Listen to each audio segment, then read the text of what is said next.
सुप्रभात बच्चों। जैसा कि हम लोग भोजा सौदार्यम ये पाठ पढ़ रहे हैं और मुझे उम्मीद है कि आप लोग जो कल श्लोक पढ़ाया गया था उसको कंठस्थ किए होंगे।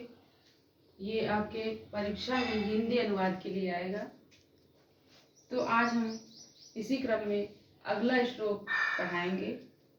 पहले श्लोक में क्या था कि कोई ऐसा कौपीन और शेषा अर्थात कोई बहुत गरीब व्यक्ति है जो आता है राजा भोज से अपने घर की स्थिति का वर्णन करता है। तो आज जैसे कि मैंने चर्चा किया था पहले क्लास में पढ़ाने से पहले कि पहले पूर्व काल में क्या था कि कुछ लोग समाज में चाटुकार लोग होते थे। कैसे लोग होते थे? चाटुकार लोग होते थे। वो लोग राजा के दरबार में आते थे और उनकी चाटुकारिता करते थे तो राजा उनको जो है कुछ मुद्राएं देता था या कोई बड़े पद पे बैठा देता था। तो ऐसे ही किसी समय एक ब्राह्मण आता है जो चाटुकार रहता है। तो वो क्या कहता है, जब उस व्यक्ति को राजा ने उस गरीब व्यक्ति को अपने घर भेज दिया तो जब दूसरा व्यक्ति आता है वो कहता है, उसके आगे का पढ़िए है, ध्यान से देखिए। अन्यदा भोजाः श्रीमाहेश्वरं नमितुं शिवालयम् अभ्यगच्छत् तदा कोऽपि ब्राह्मणः राजान् शिवसन्निधौ प्राह देव अर्धं दानौ वैरिडा गिरिजाप्यर्धं शिवास्य हृतं देवेत्यं जगति तले पुराहरा भावे समुन्मीलति गंगा सागरम अंबरम शशिकला नागाधिपा क्षमातलम सर्वज्ञत्वम अधीश्वरत्वमगमत तुम माम तु भिक्षाटनम। उच्चारण समझ में आ गया? फिर अर्थ देखिए, इसका हिंदी अनुवाद आपको आएगा करने के लिए। अर्थात उस गरीब को जब उन्होंने भेज दिया तो कोई ऐसा चाटुकार ब्राह्मण राजा के दरबार में आता है।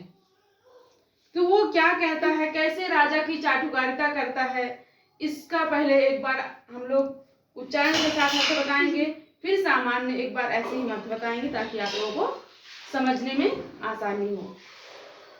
अन्यदा भोजः श्री माहेश्वरम नमितुं शिवालयम अभ्यगच्छत्। उसके बाद जब उस व्यक्ति को, किसको, उस गरीब ब्राह्मण को भेजने के बाद राजा भोज कहाँ गए? श्री माहेश्वरम अर्थात शंकर जी के नमितुं प्रणाम करने के लिए, शंकर जी को प्रणाम करने के लिए, शंकर जी की पूजा करने के लिए शिवालयम, शिव का आलय अर्थात शंकर जी के मंदिर में चले गए।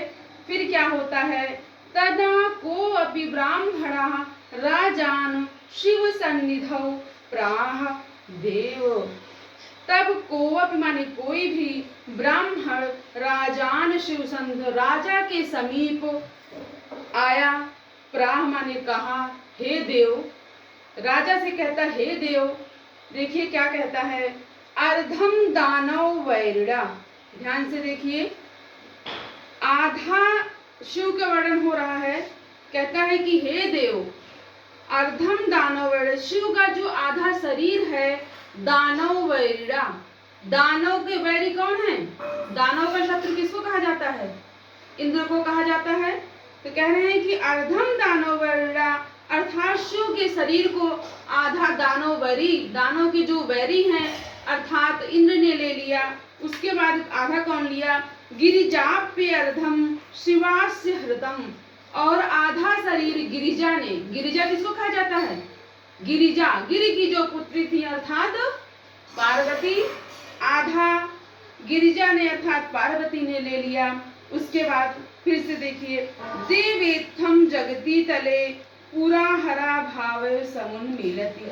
हे देव, इस जगती तल पे अर्थात इस पृथ्वी तल पे क्या हुआ? पूरा हरा भाव। हर शिव जी को कहा जाता है। क्या? हर किसको कहा जाता है? शिव जी को। तो कह रहे इस संपूर्ण जगत तल पे, इस संपूर्ण विश्व में, संसार में हर अभावे, शिव का क्या हुआ, अभाव हो गया। उसके आगे क्या कह रहे हैं, गंगा सागर अंबरम नागाधिपा क्षमा तलम। गंगा सागर, गंगा जी कहाँ चली गई, समुद्र में चली गई। और क्या हुआ, शशिकला नागाधिपा क्षमा तलम, और शेष नाग कहाँ चले गए, पृथ्वी के अंदर पाताल लोक में चले गए।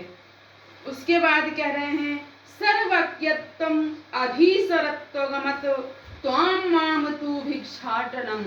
अब देखिए कैसे चाणक्य कह रहा है, कह रहा है कि हे राजन, जो सर्वज्ञता है, सर्वज्ञ माने जानते क्या होता है, जो सब कुछ जानने वाला है।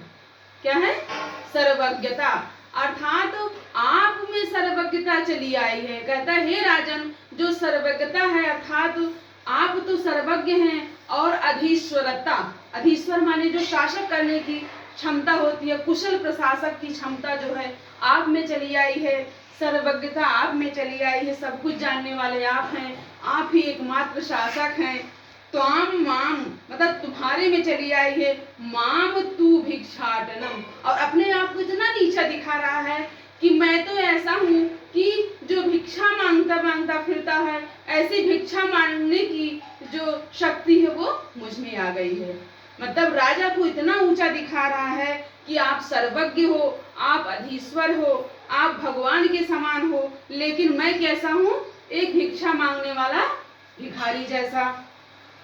अब क्या भाई, राजा को इतना कोई बता देगा कि आप सर्वज्ञ हो, आप एकमात्र शासक हो, कुशल प्रशासक हो, तो राजा प्रसन्न होंगे, स्वाभाविक है। प्रसन्न, अपनी जो है श्लाघता या अपनी प्रशंसा किसको नहीं अच्छी लगती, अच्छी लगती है ना सबको। तो क्या हुआ, अब राजा कैसे, राजा तुष्टः तस्मै प्रत्यक्षरम लक्ष्यम दत्तौ। राजा ने तुष्ट माने संतुष्ट होकर, तस्मै किसको, तस्मै उसको अर्थात ब्राह्मण को, प्रत्यक्षरम लक्ष्य, इनको भी क्या किए, प्रत्येक अक्षर पे 1-1 लाख दे दिए। अब फिर से एक बार अर्थ समझने की कोशिश करिए। पहले सामान्य रूप से आप जान लीजिए क्या कह रहे हैं कि जो शिव का जो आधा शरीर था, जब वो शिवालय में गए थे, उसी समय ब्राह्मण उनको मिलता है, कहता है, शिव के बारे में बताता है कि शिव का जो आधा शरीर है उसको दानव के बैरी अर्थात इंद्र ने ले लिया, और आधा शरीर किसने लिया, पार्वती ने, गिरिजा ने लिया। उसके बाद कहते हैं कि देवेत्थम जगती तले, हे देव, इस जगती तले अर्थात इस संसार में क्या हुआ, हर अभावे, शिव का अभाव हो गया। फिर कहते हैं गंगा जो है कहाँ चली गई, समुद्र में चली गई, और नागाधिराज कहाँ चले गए, पाताल में चले गए।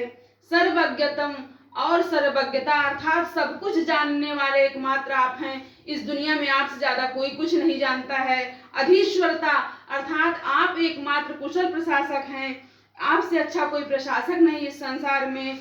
तो आप मतलब आप माम तू भिक्षाटनम अर्थात भिक्षा मांगने वाली जो शक्ति है वो मेरे अंदर आ गई, मैं तो एक भिखारी मात्र हूँ। इस तरह जो है राजा तुष्टई, राजा संतुष्ट होकर उनको प्रत्येक अक्षर पे 1-1 जो है लाख मुद्रा दे दिए। इस प्रकार इसका अर्थ आपको समझ में आ गया होगा, मुझे उम्मीद है। आप लोग जो है पहला श्लोक भी और दूसरा कल जो है आप लोग अनुवाद करके और याद करके बताएंगे क्लास में। धन्यवाद।